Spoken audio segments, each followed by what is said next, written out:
All right, everyone, here we are for the limited set review of Kaldheim for Black. Again, just as a quick reminder, we are going through the cards by rarity, so commons, then uncommons, then rares. Within that, we're sorting by CMC, not alphabetical, and we're not doing letter grades today. We're sort of exploring some new space here, looking at cards under five different categories, actually. The 5 R's: raw power, reasons, rewards, role players, and replaceable. And then perhaps some like subcategories there to specify where we think those are in particular. So we're starting off with Alex's favorite card in the set. The 1 mana 1/2 in black Duskwielder, 1/2 elf berserker with boast 1. Target opponent loses 1 life and you gain 1 life. Yeah, this is the one drop I'm not as excited about. So like, I do think it will be like a card you will put in your deck at points in the format, but it doesn't do a lot of the things that the one drops I like do, and like the activated having to pay for that is not great. I'm gonna start this at low bar. I would love to be proven wrong, but this is irreplaceable here, right? Yeah, it's an elf. It's a 1-drop elf. That might matter, but maybe. Maybe. All right, next up we got Village Rites. 1 mana for 8 instant. Additional cost is to cast this spell, sack a creature, draw 2 cards. Reprint here. Yeah, I do think this is your common way to continue to get a little gas in the tank for your double spell life. Not that you're super excited to be removing your stuff on the battlefield if this deck is aggressive as I think it is, but small creatures get blanked at some point, and this gets you some more stuff and is a cheap way to contribute towards your 2 spells for the turn. All of that said, I think this is like the first copy is a role player, and that's about it. Yeah, it's got like kind of those small points synergies towards it being good everywhere, like in a few spots with the graveyard mattering for casting things, exiling creatures as additional costs. But I don't think this is all that much better, and there's not really that steel sack. Like there is an active freeze in that, but there's not a density of sacrifice outlets.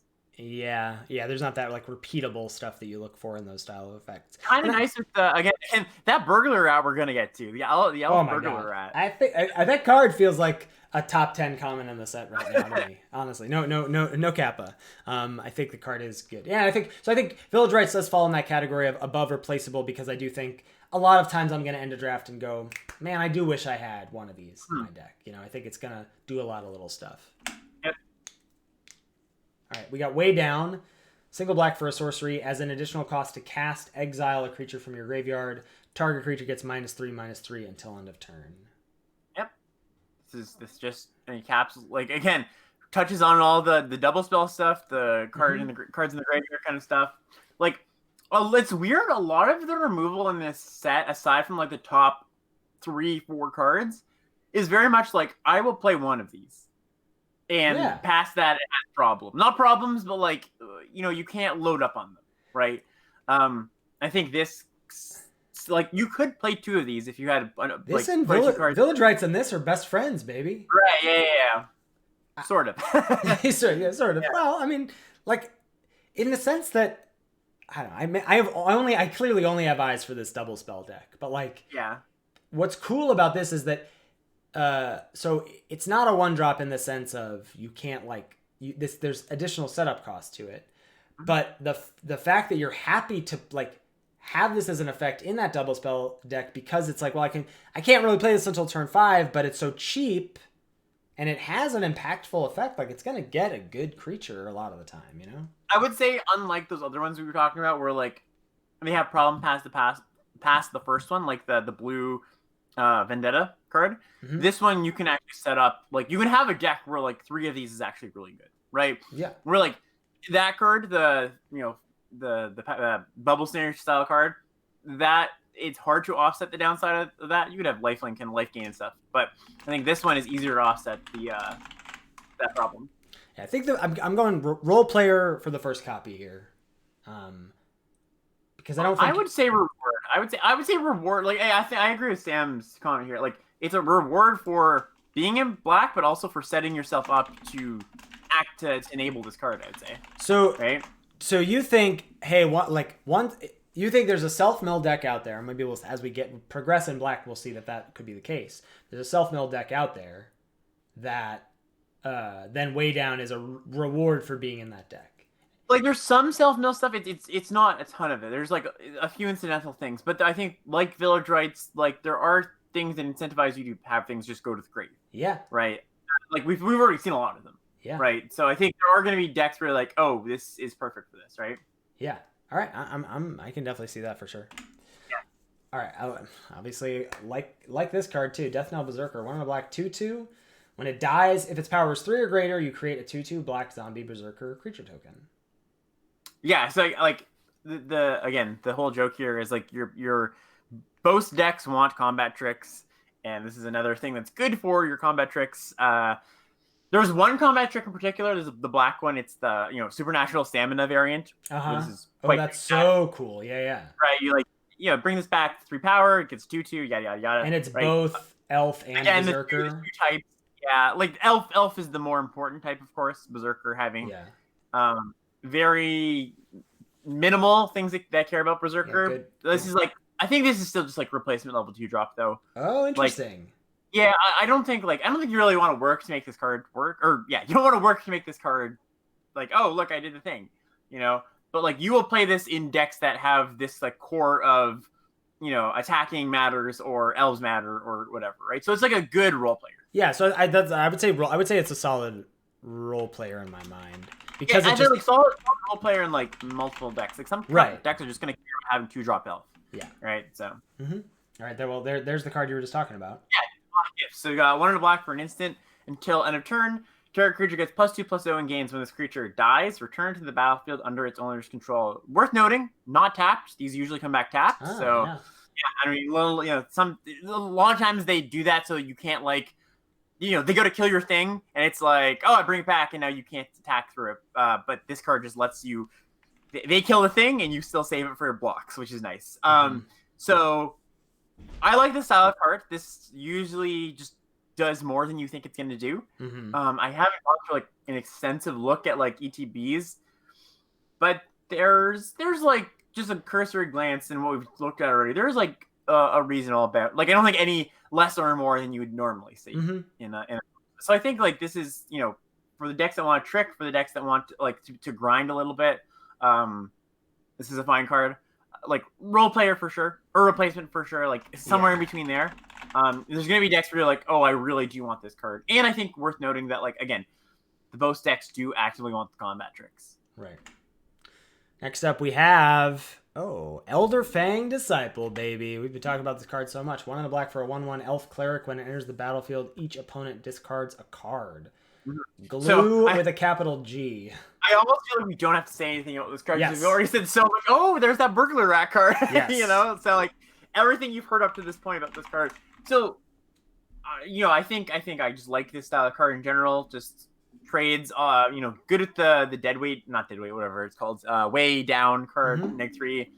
Good with a lot of things, basically. I don't think we have to go too far in depth, but I think this is a reward for being in black. I think it's going to be such a nice glue piece for a lot of your black decks. Yeah, like I said, I have my eye on this as one of the top, below that premium removal, this being one of the top commons in the set. Yeah, I can buy that. So it's still a role player, but in the sense that Stonework Pack Beast was a role player, Yeah, I think not quite as universal as that, but in the same way. I agree. All right, next up we got Priest of the Haunted Edge. 1 black for an 0/4 snow creature zombie cleric. It has an ability tap, sacrifice Priest of the Haunted Edge. Target creature gets -X until end of turn, where X is the number of snow lands you control. Activate this ability anytime you can cast a sorcery. Yeah, this feels like a reward for heavy snow. Yeah, so this is, I don't think we've got 2 pretty darn good 2-drops here back to back, right? And it's interesting because I think that this goes in, obviously in a snow deck. The other card doesn't necessarily want to go into snow deck, but I don't think that other card will be bad in your snow deck with the synergy. I don't think those synergies that make the burglar rat good will not be present in your snow deck as well, right? So I don't know where I'm taking this compared to that card, but this card reads quite well to me. Blocks early, blocks all the early stuff.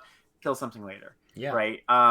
Is a snow creature, all that good stuff. Is a zombie, for all these things that add up. Right. I like this card a lot. There's the slight awkward tension of like both creatures being able to attack into this and both, use their abilities that make tokens or whatever pretty freely. But whatever, small downside. I think this is a really good reward for being in snow. Might even pull me into snow if I see these late. Yeah, I see the potential in this card, but it feels a lot narrower to me than the Oh, really? the burglar rat. Like just because I think it's basically a secret Golgari or Dimir card. I don't think you're because certainly you're not as excited about this in black white, where white doesn't have any snow stuff that it cares about. I don't think that the elf card is a universal card either, though. Like it could be, but I do. That's what I think. That's the difference. That's why I'm so high on it. That's why I'm talking about it like a pack beast. Is I think it's just I think it's going great in all 4 of black's decks right now. Well, I think like that card is more like this card where it's good is going to be better than that card when it's good. I think, but yes. So this has a higher ceiling, lower floor. Sure, yeah, and I think yeah. So that's. I'm happy with that exchange. That's fine. as a Magic player, as a limited Magic player. That's fine. I think we're both. I don't think this is a reason, but I would say this is a reward for being heavy snow. Okay. Raise the Draugr. 1 on a black for an instant. Choose 1. Return target creature card from your graveyard to your hand. Return 2 creature cards that share types from your graveyard to your hand. We've seen this card, right? In Modern Horizons. It's the Return from Extinction or whatever. Yeah. Yep. Yeah, this is cool. Works with your changelings. Works with that last card. Both of those last cards we just saw. Right? Buy back your burglar rat or buy back your removal spell effectively. This card seems good. I don't know how, like, again, the tribal, all your creatures are one thing. Decks aren't going to come together that often. Yeah. But, like, when you get 2 things, that's great. When you get 1, it's not the worst. I think this is probably going to be, like, a card you're going to be, like, just like Blood Beckoning, right? A card you're pretty darn happy with a copy of. Yeah, right. Like, it's interesting because, like, Blood Beckoning was definitely a card. If I ended a draft in black and I didn't have one, I was sad. I think that came from that card's flexibility and that guaranteed 2 for 1 if you wanted it. This doesn't do that. It is cheaper. There's an awkward tension with the exiling creatures stuff as well. I'm usually high on these effects. I'm gonna start replaceable on Raise the Draugr here. Yeah, I think you're gonna want this like a copy, and I think this is reward for being a black. You're gonna want a copy in basically every black deck. So you say role player in every black deck? Role player. Yeah. Okay. Cool. All right. Next up, we've got Wither Crown. What's that?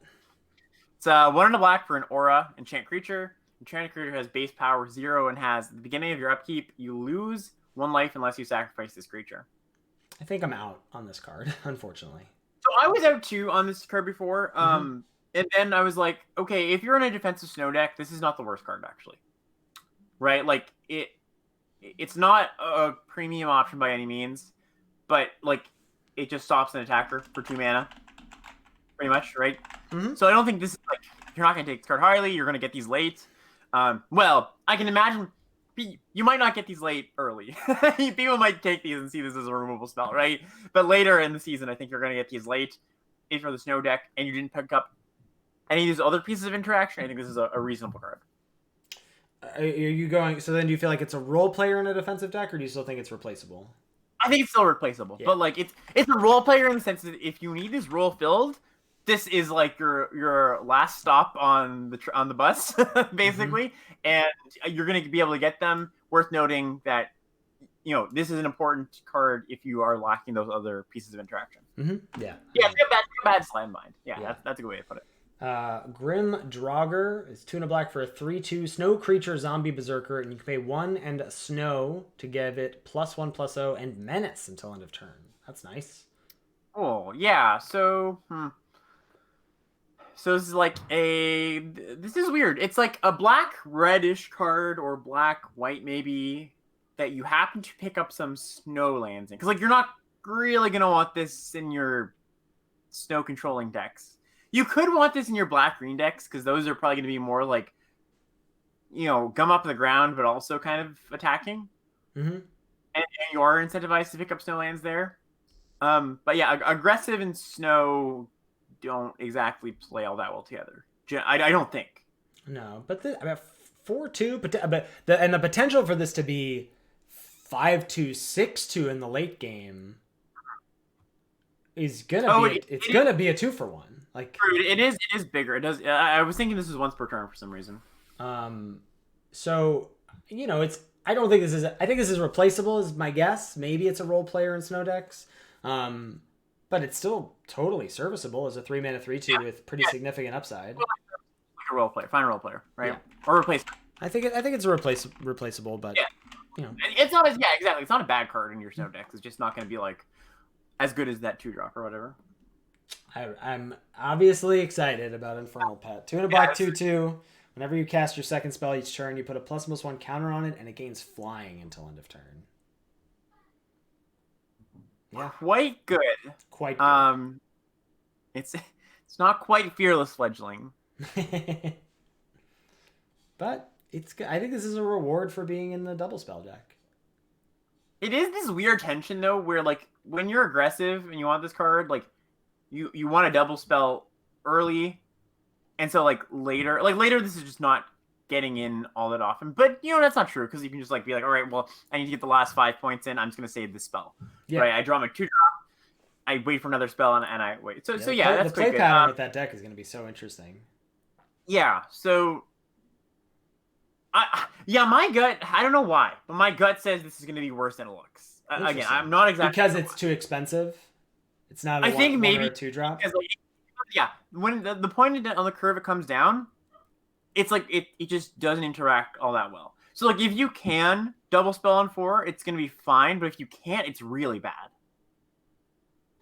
Yes, but I think with this in your opening hand, with Foretell existing, like you could go 1-drop, Foretell, this, and then double spell. I don't think that's a crazy play pattern.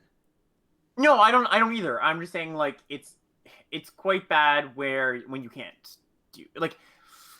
I don't want to say like I think this has a high ceiling, and I love that, of course. But I think that the floor of this might be a little too bad. Then again, I'm not sure. This one I'm again, my gut says it's not going to be as good as it looks, but I think it'll be fine. So you're on role player or just replaceable? I think it's role player, yeah, but I don't think it's like a premium card. Yeah. All right. Maybe I'm too high on this. All right. I'll go role player here for the black-white deck. Maybe this isn't as good as I think. All right. Next up. Coma's Faithful. So this is kind of a nice little glue card. 2 and a black for 3/1 elf cleric. Lifelink. When Coma's Faithful dies, each player mills 3 cards. So doing a lot of stuff here, right? It's got elf, the self-mill stuff. It actually plays kind of well in blue-black with if you like. This is one of the cards that offsets the 1-mana bubble snare card, where like you can gain back a little bit of life over the next few turns. Also, the self-mill is so good here with like. I mean, I just feel like I'm very hyper aware of Sam Black being here right now, but I remember when he sort of just said Venomous Hierophant and Theros Beyond Death was 4-mana 3/3 death touch draw card.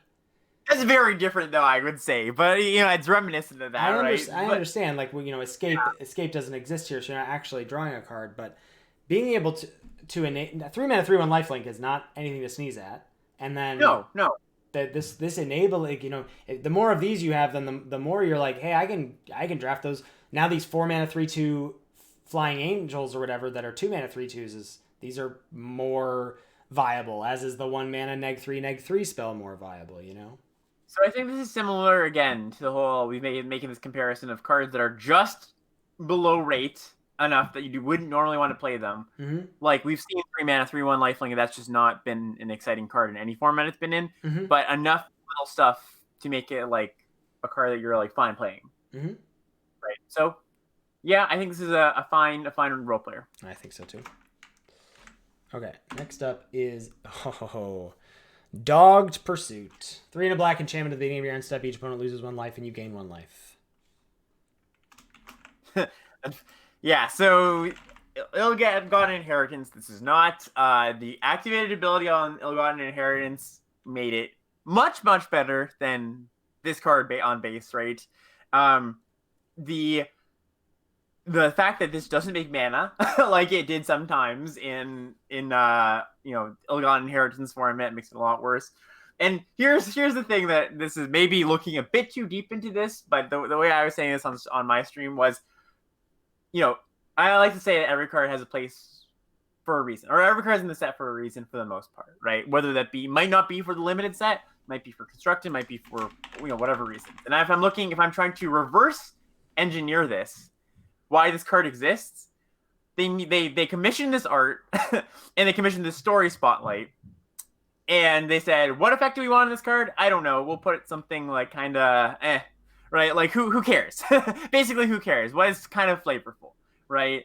And I think that just leads me to believe that this is not a limited card that they're like, this fills a niche in limited. It was just a card in there for the story spotlight purposes. Yep. Right. This card's not good. So let's move on. I don't think this card. Yeah. All right. Next up. Yeah, Devourer Recruit. 3 and a black for a 3/3. Zombie Cleric, boast 4 mana. Return target creature from your graveyard to your hand. Yeah. This is a card I'm interested in. I mean, Hill Giant is replaceable. This is likely to have attacks, right? Like, yeah, this is if this is blanked, well, that sucks. But like, then it probably could block and trade with something or offer double blocks. Like, I don't know. I think I'm kind of probably still just replaceable. You probably, again, now we're getting to 4 mana or greater at common, you got to ask a little bit more of your cards, but this does a thing. Yeah. I'm not super excited about this. No. I think I actually just don't love this card. I don't think this card's that good. Okay. I think this is like this is filler. This is like replaceable. Mm-hmm. All right, Feed the Serpent up next. Mm-hmm. We got 2 black for an instant. Exile target creature or planeswalker. Ding. Brass's Contempt. Yeah.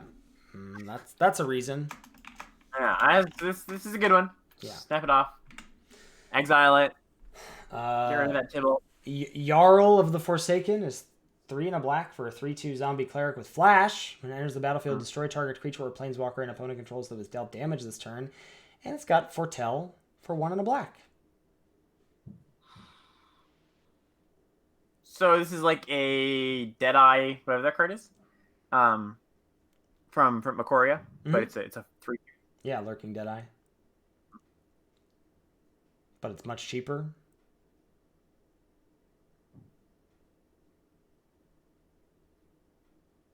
Zombie Cleric. Yeah, I'm trying to parse this really. I think this is still just filler. Like probably just replacement level. Yeah, I think. Yeah. Yeah, I think that's fair. I think this being replaceable is totally reasonable. At least this fixed the templating issue on the last card. You're not going to destroy your own creature. Mm-hmm. Luckily. Yeah. All right, sweet. Oh, my fave here. Ooh, Skull Raid, yeah. So that's Skull Raid. 3 and a black for a sorcery. Target opponent discards 2 cards. If fewer than 2 cards were discarded this way, you draw cards equal to the difference. Foretell, 1 and a black. All right, lead us in. I mean, this is a good. I know Strix Familiar is excited about this card because it's good and sealed. So this mitigates that downside of a Mind Rot being a bad top deck or whatever. Mm-hmm. So that's something. The Foretell cost makes it feel better, even though it's 4 CMC. This is still not a card I imagine caring about. Maybe it's a role player, but this feels replaceable to me. I just can't imagine ending a draft and going, I wish I had this. But I think though I guess the flip side is if we're thinking about a role player in black-white double spell, that like this does get some, like if your opponent is, this can be a draw spell for you in that deck. which is nice. Yeah, I think this just does enough. That it's closer to Mind Drain than not, in respect for what Mind Drain did for its form. Okay. Right. I think this is quite good. Like again, it's not like it's going to be you're going to pick it where you picked Mind Drain. You know, sometimes you're like, oh, you're really happy to wield, or sometimes in a weak pack roll, you'll take it if you're already in black. But yeah, I like this card. I think this is a role player. Sure. All right. Next up is Karfell Kennelmaster, 4 and a black for a 4/4 zombie berserker. When it enters the battlefield, up to 2 target creatures each get +1/+0 and gain indestructible until end of turn. You're high on this card when you first saw it. Have you come down, up, same? I mean, recognize that it's a 5-mana play, but the ceiling on this card is wild to me. Yeah, just like your 2 things cannot. Your 2 things now can't be. You enable 2 attacks that can't be messed with, and you attach to a 4/4 body. I mean, it's one of those cards where it's like when it's in play, when your opponent casts it, you're gonna feel like, oh yes, that is very good. But like you're never gonna prioritize it, and it's never gonna be like, on week 2 of the format, it's not gonna be like, that's Kennelmaster, like creeping up on my pick order. I don't know. It's gonna be good when you cast it. I'll give you that. You don't. It's like it's weird. It's so weird to talk about. Like I feel like we're getting somewhere with this like reasons rewards thing, but still, there's like, where is the space for saying, I like this card, I will want one in my deck, depending, maybe 2 if I'm aggressive, but I don't feel like I need to prioritize them highly in a draft. Like, there's no neat packagey way to say that. Yeah, not a great, I also like the card. I just don't think you're ever going to have to take it highly, and for that reason, I would say it is a replacement. Yeah, I'm going to go role player aggro, but I agree with, I hear you on replacement there. All right, last comment here. What do we got? Last comment for black. We got Dread Rider, 5 and a black for a 3/7. Spirit Knight has an activated ability, 2 mana tap. Exile a creature card from your graveyard. Target opponent loses 3 life. No, this is a replacement card, right? This is like a this is like a poster child for like. Yes, this is a thing, but like, why play expensive cards when you can just play cheap cards? Like, maybe this is just your finisher of choice in the controlling snow decks that don't get there. But like I said with the Yeti, it's like, why am I doing that at that point? I don't know. I don't think. Yeah, I don't think I'm gonna want the card. I agree. All right, cool. All right, first uncommon we've got here is Bloodsky Berserker, 1 and a black for a 1/1. Whenever you cast your second spell each turn, you put 2 +1/+1 counters on Bloodsky Berserker. It gains menace until end of turn. This is a card. This is a hell of a card. This is a very strong card, right? Yeah. So, like, foretelling aside, which may or may not play into your evaluation of this card, just double spelling in your aggressive deck is going to be pretty likely and happen pretty often. Now, it's weird because combat tricks don't work as well as you'd like them to with this card, right? Because menace, you need to do that before blocks. But this is just quite good, right?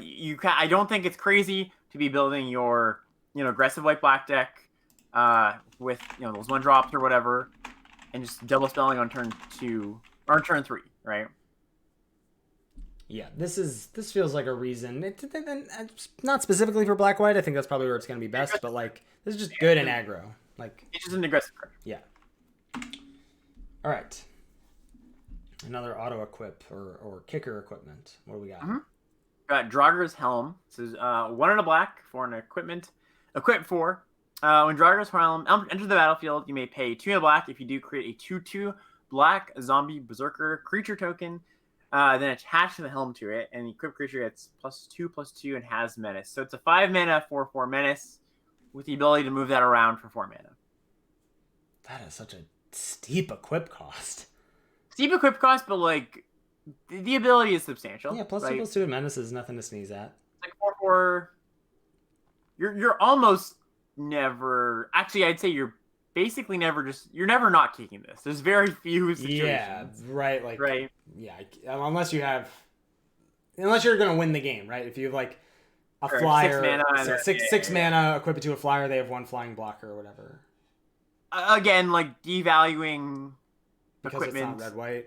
Well, yeah, but red-black's still gonna be fine with this card. Berserker like cares about berserkers that rare or whatever, and zombies that uncommon sometimes. Like, yeah, like there's so many cards in this set. There's like these little things that could push you towards wanting it in your deck you might not otherwise because you're somehow are like heavy on, this small theme, right? Mm-hmm. I think at a baseline, like this is fine. This is like a role player card. In some decks, it's never like pulling me into anything, right? Yeah, I don't think it's a reason to draft black, but it feels like a reward. It feels powerful enough that it's a reward for drafting black. In my mind. Yeah, chances compared to Maul. I think this is a very different card than Maul and Skyclaves. I just ignored that comment, but yeah, for sure. I'm going to go reward here, but I'll mark you down as a role player. Next up, we've got Rune of Mortality, 1 and a black. This is the black rune. ETBs, draws a card. Enchanted permanent has Death Touch if it's a creature, or if it's an equipment, the equipped creature has Death Touch. All right, so there's the Live the Dream scenario because there's a 5-mana pinger. You put it on that, you go to town. Ooh, all right. Thank you. You're here for the wombo combos. Yeah, and like that's a 5-mana card, and like that you would play in your red-black decks. I think again, like very similar to the black 5-drop we just saw. It's like a good top end card for your aggressive decks. As it stands, this one doesn't excite me as much as the other two that we've seen so far. Mm-hmm. I think like putting Death Touch on an equipment is also not as enticing as Lifelink or Flying. I'm trying to like think of or like trying to look through the list. If there's anything like I care about, I guess like on a trampler. Yeah, I think this is the worst one that we've seen so far out of the ones, and it's like inoffensive again, inoffensive but not great by any means. So I think this is just filler. This is replaceable. Yeah, I think that's true. Like I'm not seeing like there are some, I guess there are some synergies like you're saying like with the Death Touch stuff, or seeing some folks talking or with the pinger rather, or seeing some folks talk about the good with the menace equipment we just saw. But yeah, I agree. Replacement. Poison the Cup. 1 black for an instant. Destroy target creature if this spell was foretold scry 2 and it has a foretell cost of 1 and a black. Yeah, murder with upside. Pretty nice. So raw power here. Yeah, I can just the raw power one. Like, with the synergies of whatever you want with foretell and yeah. Mm-hmm. Next Next up, Hailstorm Valkyrie. This is kind of an interesting one. So 3 and a black for a 2/2 flyer, trample, angel wizard, snow creature. A lot of things. Snow. Hailstorm Valkyrie gets +2/+2 until end of turn, and that's repeatable. You can do it as many times as you have 2 snows. This seems like a reason to draft snow. Yeah, it's weird. Like, I think probably maybe we're predisposed to think of snow as like controlling, and there are definitely controlling snow cards in the set. I wonder how many more aggressive snow cards there's going to be. Like, this isn't like a bad controlling card, right? Mm-hmm. Like it's like a good finisher, a good blocker with mana up, right? I don't know. This is weird. I like it reads powerful, a lot of keywords, snow and everything. I would say this probably plays a little bit worse than it looks. What do you think about that? I don't know. I'm feeling tired perhaps at the end of today, and that like we're getting to the point where I like a thing and you don't like the thing, and so I feel like the thing must be bad. So I don't know. I think that I look at this and I go, I want to be able to activate this maybe even potentially multiple times because that's insane. It's a 4/4 flying trample, 6/6 flying trample in a heavy snow deck. I guess compare this to the Augury Raven. Well, that's a great card. Don't get me wrong, but like, which one was the Augury Raven? That's the foretell blue. I think that's what it's called. The blue 3/3 Phantom monster. Yeah, I think this card is worse than that card in like. Obviously, they go in like slightly different decks, but in the abstract. Okay. So where do you want to put it? I would give this a low reward basically for being snow. Okay. Yeah. Skimfar Shadow Sage is next. 3 and a black for a 2/5 elf cleric. When it enters the battlefield, choose 1. Each opponent loses X life, where X is the greatest number of creatures you control that have a creature type in common. And or you gain X life, where X is the greatest number of creatures you control that have a creature type in common. Yeah, I'm not super in love with this one. So this is basically an elf card, almost exclusively, because Mm-hmm. you're just not gonna have. I mean, this could be like a. Actually, I keep saying, like I was saying, the tribes don't matter as much outside of like elves, but you're gonna have random berserkers, random warriors that still nug them for free. Rebuying this could be a thing. I don't know. I don't think this is very like that great. It's fine, and there's gonna be extra like you loop this a few times, it's gonna be good, but. I'm kind of, I don't know. I'm a little bit out on this card. Like, no, it's not a bad card, but I don't think this. I think this is a reward after you're like, okay, I have this number of things. I have 10 of them, or 10 to 7. And I'm like, all right, I'll pick this card up now. I don't think you want to take this and then build around it, right? So you'd say like a reward for elves, right? Yeah, I think most times, yeah. Okay. All right. Next up, we got Vengeful Reaper. This is 3 and a black for a 2/3 Flying Death Touch Haste. Foretell 1 and a black. So I think this card's probably better than the Valkyrie that we were talking about, the Angel. Yes. It's gonna attack. Yeah, this is just like a decent. This was one you don't really mind foretelling on turn 2, and like flipping it up because like it blocks a lot of 2-drops or can just clock them. Like it plays both roles really well. Yeah. This is like. I think raw power. Yeah, this is like you're just gonna play this in any black deck and be very, very happy with it. Yeah. Next up, we have Return Upon the Tide, 4 and a black sorcery. Return target creature card from your graveyard to the battlefield. If it's an elf, create 2/1/1 green elf warrior creature tokens. Has Foretell for 3 and a black. Yeah, that's fine. Kind of good with that 2/5, eh? Brings it back, makes some elves, drains them. Yeah, it's kind of a nice little combo. But this is one of the foretell cards that pays you back for being more expensive, right? I don't know. These reanimation spells are always like worse than they look to a lot of people, I think. But like have decks where you're like, okay, I actually just want a reanimation spell in this deck. Yeah. Right, where you have like ETB value, or you're really gonna care about foretelling stuff.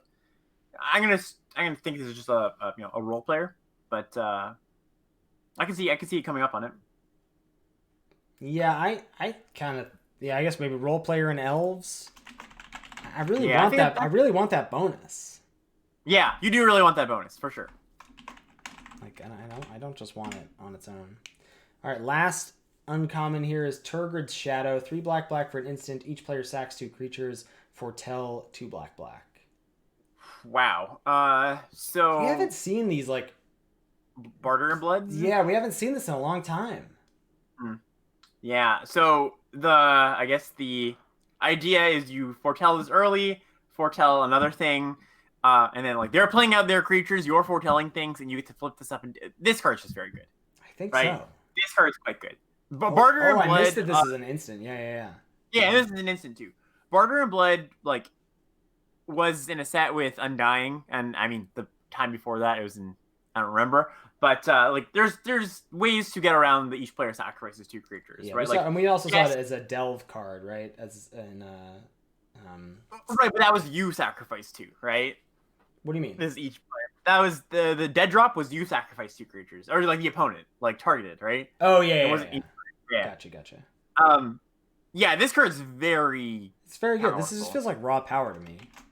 Yes, I think this is going to be quite good in basically any black deck, but like the more foretell, the better, I think. Yeah, I agree for sure. All right, first rare. What do we got going on? We got Dream Devourer. So this is 1 and a black for an 0/3 Demon Cleric. Each non-land card in your hand without foretell has foretell, so everything has foretell. That's great. Its foretell cost is equal to its mana cost reduced by 2. So you're not getting any bonuses, but it's the installment plan, right? Whenever you foretell a card, Dream Devourer gets +2/+0 until end of turn. Cool. Yeah? Yeah, it's whenever you foretell a card. Yeah, so that's on your turn. So it just attacks. So you can like foretell on turn 2 and attack, or on turn 3 and attack as a 2/3. It's never gonna block with power, right? Sorry. Is foretelling a card mean casting the card? No, it doesn't. No, that's just casting the thing. Yeah, foretelling is the act of exiling. Yeah. Just even. I mean, it's gonna matter, but I don't know. Like, so it's like a role player in a heavy foretell deck. I guess you don't have like a great pulse on exactly how good giving foretell all your cards are. Right? Yeah. Oh, I guess you don't need to be heavy foretell, right? You just because all of your stuff gains foretell. Oh, that's a good point, Jason. Foretell can be instant speed. It's just on your turn. That's the only restriction. Yes. Right, so you can in combat, like not that matters, right? I don't think like it matters all that much, but it's an interesting little wrinkle. Mm-hmm. I still feel like this feels well, maybe. Yeah, it's hard to nail this one down, eh? I think this is probably just like it's a reward for being black. Reward for being black. I'm happy to have this card. I don't know how first pickable it is, but I can see it being first pickable. Mm-hmm. Yeah, this is just very hard to evaluate, just not having played with foretell cards, basically. Yeah. All right, Skimfar Avenger is up next. 1 and a black for a 3/1. Whenever another non-token elf or berserker you control dies, you draw a card and you lose 1 life. Yeah, many cards in black are elves or berserkers. Yeah. Like, it's hard to find one that's not. Yeah. So yeah, this is a reason to build around this, play this stuff. It's a Midnight Reaper. Doesn't draw a card off of this when it dies, but that's whatever. So yeah, this is a nice little tribal payoff for both these things. Yeah, I think big reason for sure. Big reason. All right, ready for a mountain of text again? Yeah, Valky, God of Lies. This is a 1 and a black for a 2/1. It's a god. It says when Valky enters the battlefield, each opponent reveals their hand. For each opponent, exile a card they reveal this way until Valky leaves the battlefield.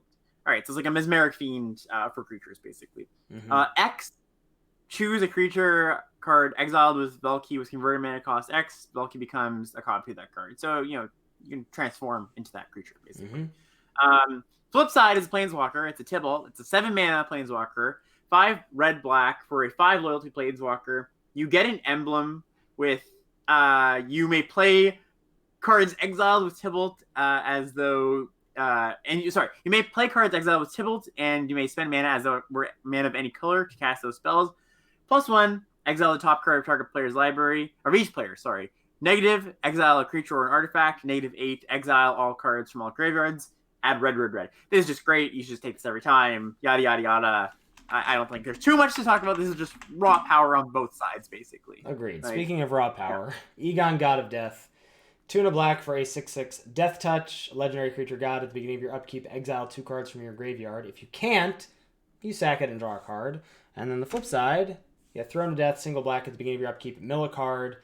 2 and a black, tap, exile a creature card from your graveyard, draw a card. So obviously, it's actually black. Now that we've done black, I think it's actually the reason reward raw power is actually becoming a bit clearer. I think where we want to give those grades, because like this is a reason to do this thing. Yes, this is a reason to do self mill for one side or the other. Right, exactly, and either of them is quite good. One side is a payoff for having done it. The other side is an enabler for it. Yes, exactly. Again, reason. This is good. The exact power level. I guess that's the thing that the grading system kind of gives you, is it gives you like yes, this is a reason to do it, but like exactly how good is it? The granularity of that is a bit interesting to talk about, but that's something that comes in time that I don't think is right. Exactly. Like, do we know that without getting our hands on it? Probably not. All right, what's next? This is Rise of the Dreadmarm. 2 and a black for an instant.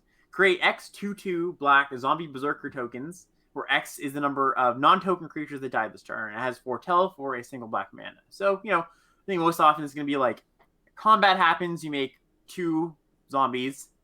But sometimes it's more than that. Yeah. Right? Sometimes you have a combat that goes particularly well. We've seen cards like this before. They're always a little bit worse than you think they might be, I would say. You saw one in M21, I believe, Liliana's Standard Bearer, right? That was like the 3/1 that did this. Right. Yeah. I think this is a fine card. I think this is like a fine. There's a lot of setup to like get a few 2/2s, Yeah, it's like a fine reward for being in black. I don't think it pulls me in too hard, but No. Yeah. Yeah, I feel like it could even be like it's a low reward, I would say. yeah, For being sure. in black. Varagoth, Blood Sky Sire, 2 in a black, 2/3 Death Touch, Boast 1 in a black, Demonic Tutor. Target player searches the library for a card No, and shuffles Vampiric. their library. Oh, sorry, Vampiric Tutor. My mistake. And then puts their card on top of it. That's very strong. Yeah, it's kind of interesting because like early in the game, you're less likely to want to do this, just because like you want to cast all your other cards and you don't care too much about the cards in your hand.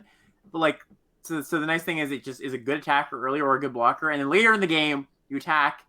They likely have to block this with a 3-power creature, which is meaningful, or else you're just going to keep drawing the best card in your deck each turn, right? So, like, all in all, this is good. You're not going to be activating it early very often, but quite good. Yeah, so I think this is a reason to go into black. Yeah, this could even just be raw power, but probably reason sounds good. Oh, I guess that's maybe the distinction. I think, and Sam is pushing us maybe to distinguish between those two. Yeah. Like, does reason mean build around in some? Does reason mean it's gonna alter your pick order in some way? I'm not sure it does. Yeah, and I think this is more reason to be in reason black, to do a thing, yeah. Right? Not like just, but it is raw power too. So that does, like, that's it does cross that line a little bit, which is interesting. Anyways, let's move on to the next. Yeah. All right, crippling fear. 2 black sorcery. Choose a creature type. Creatures that aren't of the chosen type get -3/-3 until end of turn. I like that. Yeah, another tribal payoff, basically, right? So this is a reason to draft the tribal deck. Sometimes you can just put it in your non-tribal deck, and it's just going to be you can just name Squid, and it's 4 mana -3. Squid, yeah, but it doesn't have the changelings though. So. Oh, that's true. That's true. Yeah. Kind of funny. Yeah, that's funny. Yeah. Style points. You got to really think about what your go-to creature type is for this. I'd say this is a reason to draft black. Yeah, I think so too. And it's a reason to build around this in some respect too, right? Sure. Just to make it a bit more one-sided. It gets you more. There's a lot of one-sided rats in this format. Holy crap! Now that we're talking about it, like Foretell kind of makes all rats closer to one-sided rats, but there's that Barter of Blood card. There's this card. There's the red-blue giant card. Man, yeah. That's interesting. Yeah, going from a set with like no sweepers other than like Ondu inversion into this is pretty interesting. All right, so we got Draugr Necromancer, 3 in a black for a 4/4 zombie cleric. It's a snow creature. If a non-token creature an opponent controls would die, exile that card with an ice counter on it instead. And basically, next line of text just says you can cast those cards with any mana. So if something dies, those go to you exile them, and you can cast those as long as they're exiled. And this is a snow permanent that doesn't have any snow in its activations or casting costs. It's snow. That's a 4 mana 4/4 with a lot of upside. Mm-hmm. Yep, this is good. This is like raw power, I would say. Raw power, yeah. Yep. Okay, next up is Eradicator Valkyrie, 2 black for a 4/3 flying lifelink. Wait. Oh, reread the second part. Oh, let's go back. You may cast spells from monk cards in exile. The one time I skipped over for brevity. You may spend mana from snow sources as though it were mana of any color to cast those spells. Okay. Gotcha. So, reason to draft snow. Some amount. Reason to draft snow, not raw power. Okay, good. Thank you, chat. Thank you, chat. That's one chat. That's my bad. 0 Ethan and Alex. All right, Eradicator Valkyrie is next. 2 black for a 4/3 flying lifelink hexproof from Planeswalkers. Boast 1 in a black. Sack a creature. Each opponent sacrifices a creature or planeswalker. It's a nice sideboard card against Tibble. Nice sideboard card against Tibble. This is great. This is raw power for sure. Yeah. This is you're gonna take this every single time basically. It's a Gisela or whatever, like mini Baneslayer with right. Great. Next. Okay. Tegrid, God of Fright, 3 black for a 4/5 menace god. Whenever an opponent sacrifices a non-token permanent or discards a permanent card, you may put that card from your graveyard onto the battlefield under your control. kind of cool. There's not too much that plays well with that. There's a few cards. The barter and blood card we saw. Each player sacrifices 2 things, but it's gonna be a little bit tricky to make that work. But the backside is kind of interesting. The backside is reminiscent of a card we saw in Our Devastation. So this is Tiger's Lantern, 3 and a black for an artifact.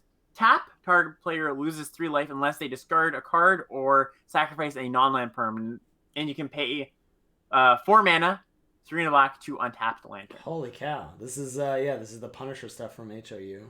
Yeah, and what was that card called? Torment of Scarabs, right? Yeah. And that card, I think, over the course of the format, we realized that card was actually pretty good. Mm-hmm. Now, it's a little bit of a slowish format, so that might matter in that regard. But like, the fact that this tightens the noose all that much quicker if you wanted to, right? Like, that's pretty nice. Just it's a nice little mana sink, or it might just be the best thing for you to do. I think probably not likely, but yeah, this is nice. Again, all the nice things we have to say about the modal cards, but I like this card a lot. This is raw power. Yeah, I agree. And you can maybe build around it a little bit, but. Mm-hmm. Yeah. Next up is Blood on the Snow. 4 black for a snow sorcery. Choose 1. More wraths. Destroy all creatures, or destroy all planeswalkers. Then, after you've chosen, return a creature or planeswalker card with CMC X or less from your graveyard to the battlefield, where X is the amount of snow spent to cast this spell. This seems like a reason to draft heavy snow. Super powerful. Yeah, I really like this card. Again, more wraths with upside. Reason to draft heavy snow. Like again, it's just like a if you want a 6 mana wrath. I guess most of the slower black decks are going to be snow decks anyways, so it's not like you're going to like put this in your non-snow deck many times. But yeah, great card. Yeah. All right, what's next? Oh, sorry. Hold on a second. Yeah, up next we got Burning Rune Demon. So this is 6 mana for a 6/6 flyer mythic. When it enters the battlefield, you may search your library for exactly 2 cards not named Burning Rune Demon that have different names. If you do, reveal those cards. An opponent chooses one of them. You put one of them into your hand and the other into the graveyard. Then you shuffle your library. Sweet. Yeah. Yeah, so you're getting like the second best card in your deck. Maybe your opponent makes a mistake and actually gives you the best one. For the certain situation, if they don't have a good judgment call of which one's actually better. Yeah, this is just raw power. That's just raw power. Yep, 100%. Last mythic here is Haunting Voyage. 4 black for a sorcery. Choose a creature type. Return up to 2 target creature cards of that type from your graveyard to the battlefield. If this spell was foretold, return all creature cards of that type from your graveyard to the battlefield instead. And this is weird. This foretell cost is the first one we've seen is more than this spell. So it's foretell of 5 black. Yeah, so this is definitely a reason to draft a tribal deck. Mm-hmm. Good. You're just getting 2 things is really good, right? This then ever right. After, right? Slash, I guess not really. Thwart the grave, right. Whatever that was. But yeah, this is a good card. This is just, I think, reason to draft a tribal deck. Very powerful. I like it. Yeah. Hey, sub 1 hour. We got there. Here we go. All right, that's black.